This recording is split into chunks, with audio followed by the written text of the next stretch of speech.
But I will take an MFT t-shirt. Okay, thank you. And I'll wear it proudly on what Thursday. I'll wear it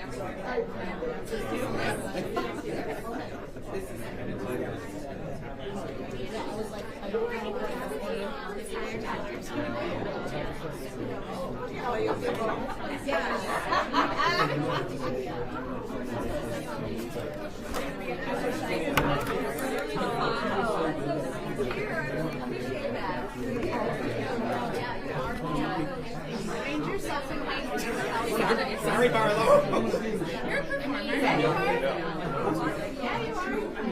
Yeah. Oh my gosh, no, we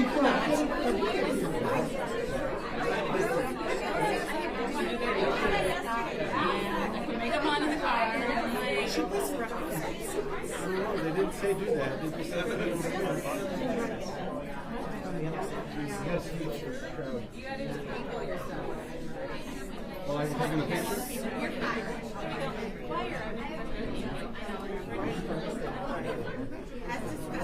Are we ready?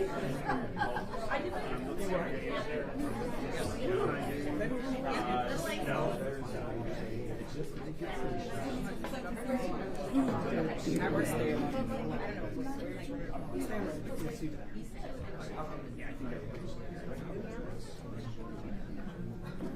We ready? Okay. I would do some sort of finger snapping thing to make everybody be quiet, but I don't. So I know one of you can help me out. Welcome everybody to our news conference.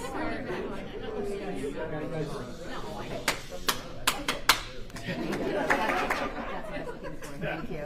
Thanks. I've never felt less lonely at a podium. Thank you. Thanks for joining us this afternoon. My name is Mary Alice Roscoe. I'm the Media Relations Coordinator here today, and I'll be helping move through the program today. And we want to start where we should start, which is with a land acknowledgement and remarks from Brianna Harter. She is the lead negotiator and a rank and file member of MFT.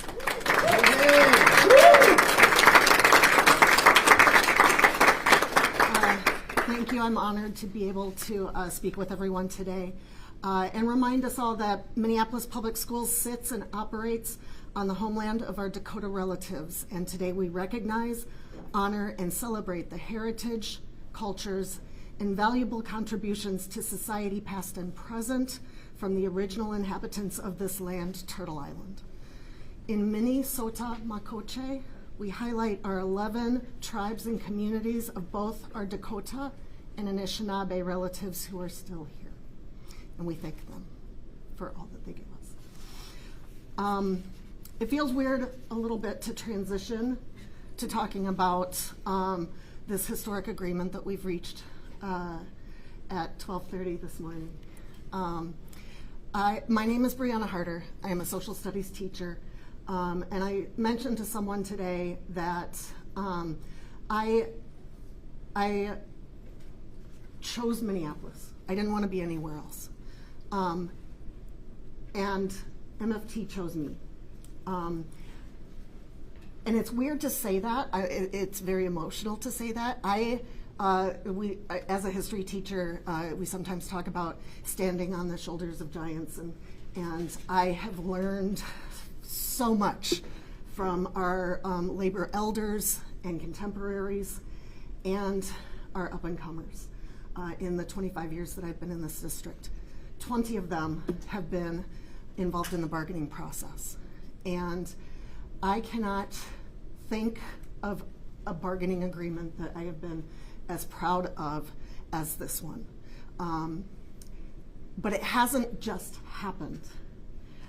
We know that sometimes change happens very quickly and radically, and we know that more often change happens incrementally and slowly.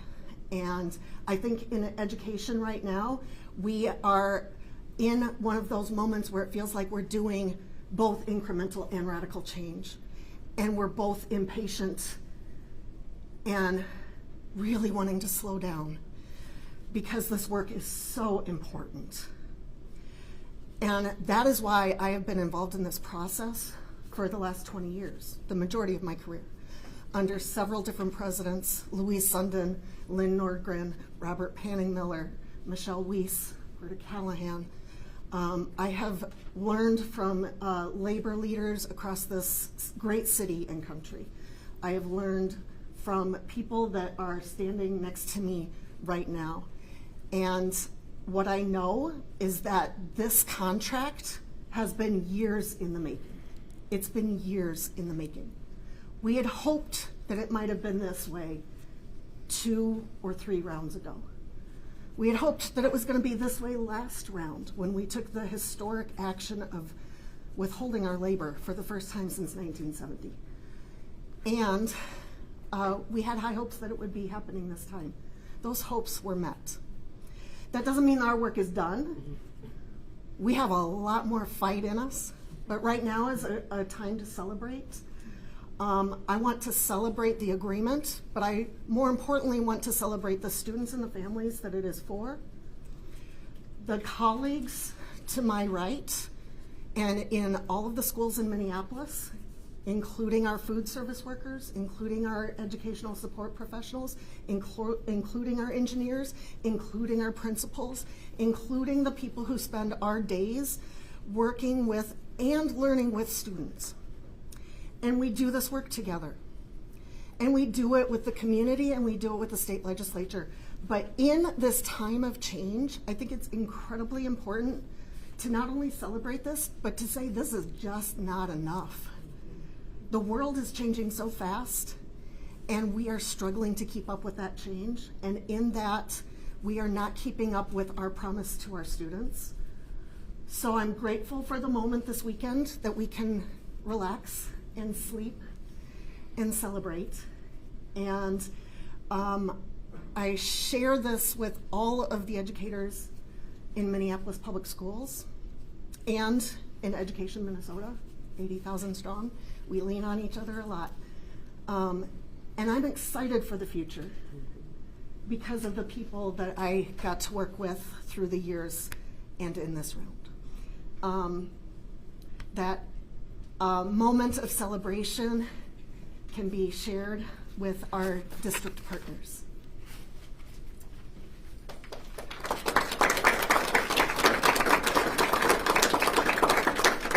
Thank you so much, Brianna. Next, we're going to do a ceremonial signing of the tentative agreement over here at our official table, and we invite Senior Officer Alicia Miller, yes, from Minneapolis Public Schools, and Greta Callahan, who is a teacher and chapter president of MFT.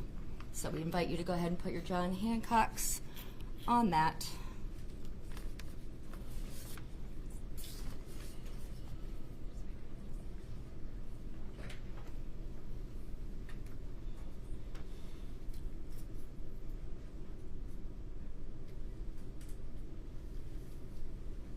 Very good. Thank you so much. It's almost all official.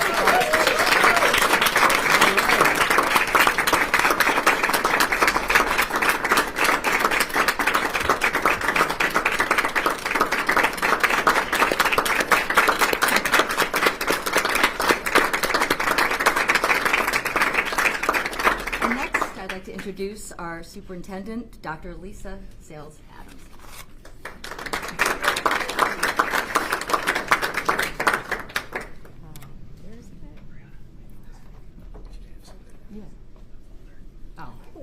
I'm so sorry. Like, where's that? All right, good afternoon. I am Lisa Sales Adams, the very proud superintendent of Minneapolis Public Schools.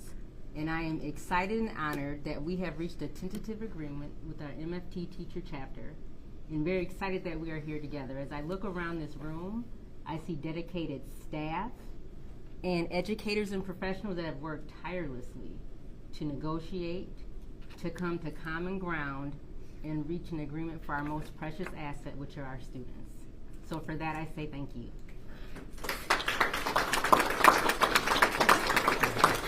The other thing that this reminds me of is that together, we are Minneapolis Public Schools. And as your new leader, I want to dedicate that to you. We are Minneapolis Public Schools. I see the deep dedication and commitment to our students and our families and to public education. When I'm out in the community listening to our families and our staff and our community, the common theme that continues to come up is you. It's our educators. I've heard that for the past several months, and thank you. I started my career as a teacher in Minneapolis Public Schools, and this is where I learned my why and the importance of putting students at the center, and it's what brought me back to Minneapolis Public Schools. And this is the only place that I'd want to be, and I'm so grateful to be here. We are currently still negotiating with our teacher chapter and other we are currently negotiating multiple employee contracts and our agreements with our teachers and licensed educators. But this is a wonderful example of what together looks like. A wonderful example. I also want to, and I'd be remiss if I didn't thank our Senior Officer of Human Resources, Alicia Miller, for representing Minneapolis Public Schools at the bargaining table. Thank you.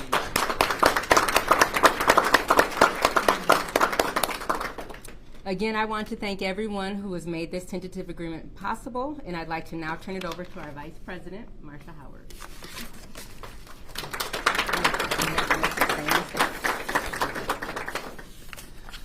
Thank you, Dr. Sales Adams. We have been saying for years that the retention of teachers is absolutely critical for retaining the parents and the students that we serve. And we gotta admit that it is about competitive pay and reducing the workload. That was the focus, not only of what we've been chanting in the streets, but what we were saying at the table. And I am so proud that we were able to settle this at the table, even though we were ready to take it to the streets. Today, we're one step closer to a reality where we can make Minneapolis Public Schools a destination district for the families that we serve, that the families that are now taking a second look at how we move together. Together. I've been in this district for 25 years, and I gotta say, after that historic strike and how we move now, I tried to think of what was different.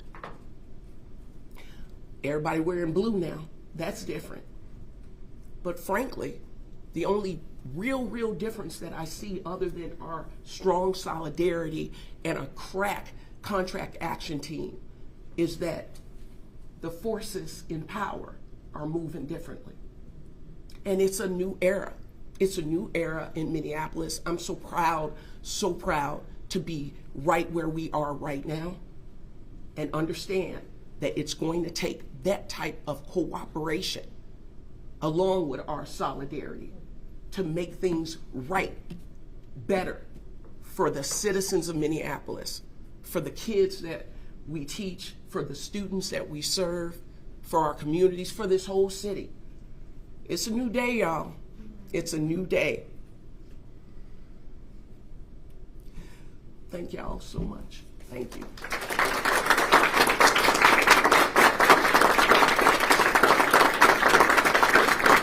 School board, district, MFT, thank you. Thank you so much.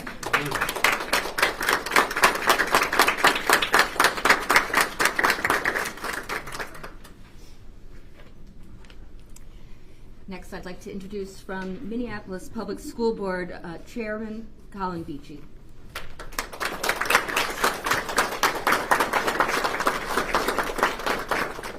Good afternoon.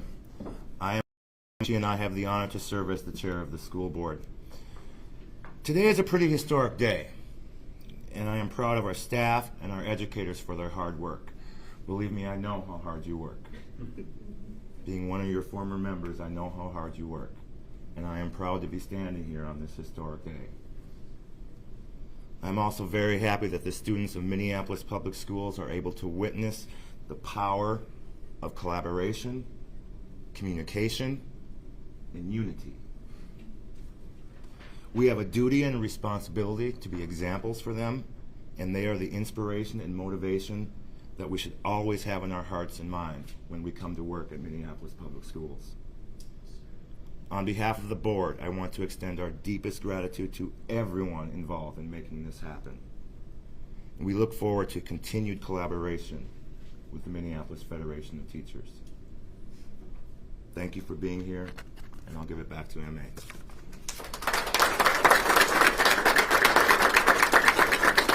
Thank you, Chair Bucci. We'd like to open it up now to questions. If anyone has questions from the media, please go ahead. And if you would say your name and your media. Callan Gray, KSTP. This is for the superintendent or board chair probably. We've been hearing a lot about more than $100 million deficit, 200 positions cut. Does this change that? Are those numbers still accurate, or what are you still looking at? They're still accurate, and we're still looking at that. Can you get in front of the mic and answer that? Sorry. Those numbers are still accurate, and we are still trying to balance our budget, and the deficit gap may grow a little bit more. Can you say those numbers at the podium as well? So the numbers are, our current deficit is at $110 million, and it will most likely grow once we negotiate all of our contracts. So we are still negotiating with other bargaining units, and the staff that have been reduced, that is still in play. How are negotiations going with the ESPs? We are in mediation at the moment. What would a potential strike mean on that end? I think everybody understands that a potential strike would be very complicated and hard for our children and for our families and for the city, so that's nothing that anybody wants. Yes. Sorry. Are you calling people in there? Who's? Oh, sure, go ahead. So, Steve Scher, Minneapolis Legal Review. If the ESPs vote to strike, do the teachers honor the deadline? Greta Callahan. It would be illegal, actually, for us to not cross the picket line because we are in the public sector. And so we will be with them in solidarity the whole way. If that happens, we will move to work to rule because we know that we can't make schools happen without our education support professionals. And we have a ton of hope and faith that the deal can get done, just as we were able to work together and make that happen this week. Kyle Stokes with Axios. Yes. With the deficit numbers, does this deal is this deal 110? Is it 110 before this agreement with the teacher chapter? And it's 110 after, or does that number change because of the number will grow as a result of us settling all of our contracts. So at the moment, it is 110 million, including this one? No, it will increase after we negotiate. It will increase after this settlement. Yes, so we'll continue to grow. So what we've talked about is that we are currently at 110, and it will grow after we settle our contracts. So this is included.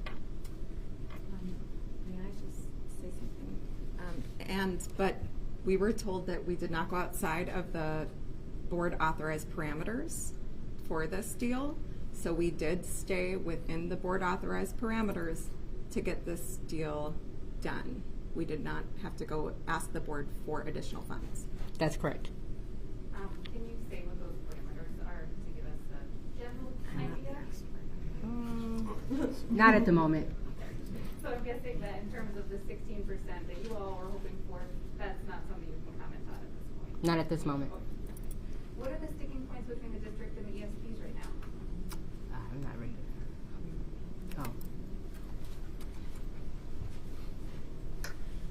So the ESPs have quite a few issues still on the table, wages, hours per week, health insurance.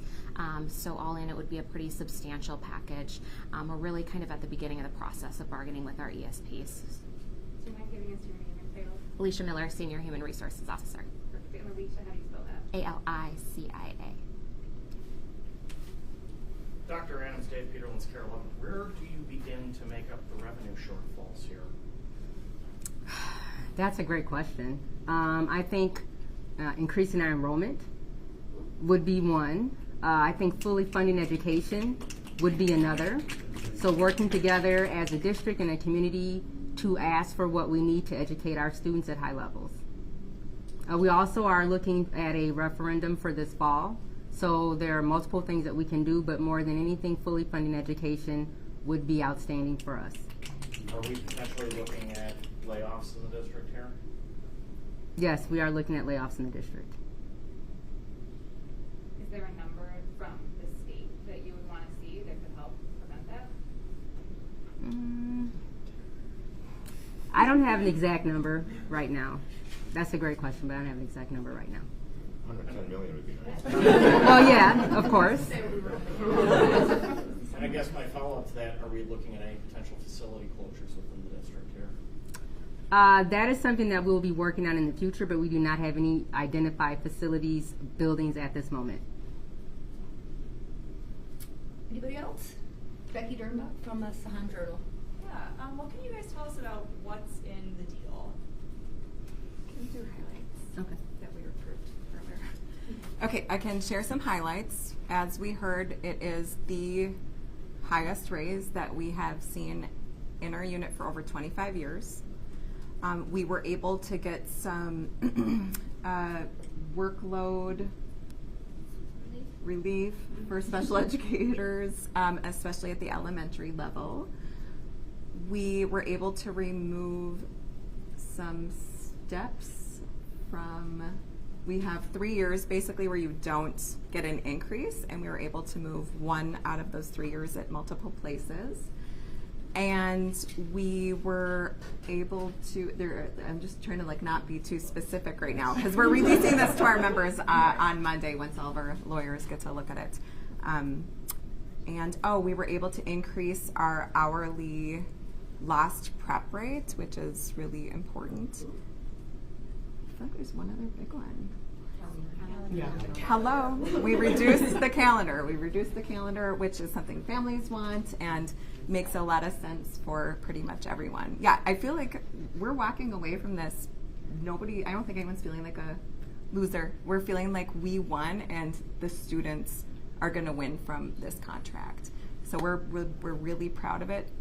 Our board voted on it. It was a unanimous vote to put it towards the members. So next week, they'll get a chance to digest it. We'll get to have listening sessions. We plan to do voting May 8th through the 10th, and then hoping that the board can, if that passes, the board would then ratify it on May 14th. Can you just speak to what the breakthrough moment was? I mean, this has been a long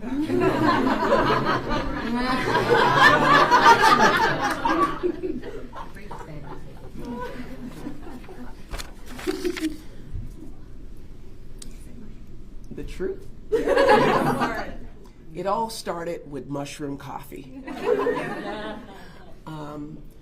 Although things seem to have stalled out during mediation, where we basically weren't seeing the other side while people were going back and forth in negotiation, and we seem to just stalled out.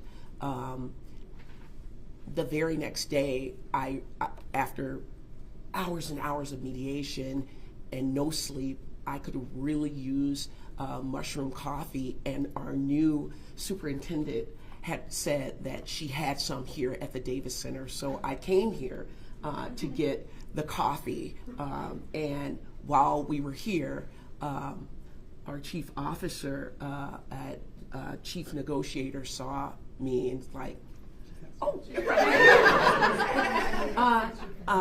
and said, you're ready to settle the contract? And then we both looked at each other. I'll clear my schedule, she said, call your team. And I gotta tell you, being across the table from people who are willing to do the work, where cameras off and shields down, when we were working for the children, for our students, for the families, all of that coalesced into some of the most productive work that we've done in a few days than we had been doing in weeks and weeks and weeks of posturing. This is about Minneapolis, but it's not just about Minneapolis. It's about the state and future of public schools, and who we have on the board, and who we have in the district, and who we have in this union. All of us have to work together. It's critical going forward for this to be a destination district again. Our superintendent, you say you're here on purpose. I am. On purpose. And I'm seeing the way people who are here by purpose and Providence are working together. It's a new era. And I hope that y'all understand that we union strong. We union strong. It's those tactics that are tried and true, and they are working. We're marching together, but we're also working together. And I appreciate you. I really, really do. All right? Minneapolis, okay? Let's go for New York.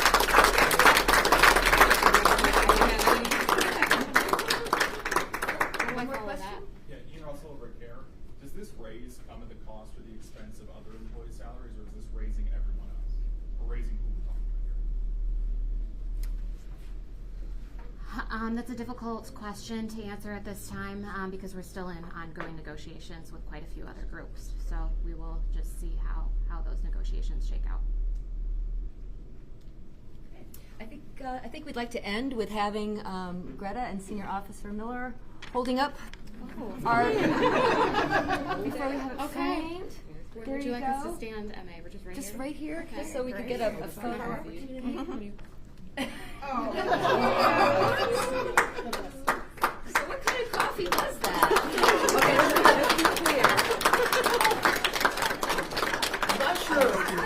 So Exactly what kind I do not want to endorse a brand, but it was Rise Mushroom Coffee. That's all the buzz on It's on social my media. Twitter. Maybe we're gonna have a donation from the Mushroom Yeah. Coffee Company. Thank you very much for coming. Thank you.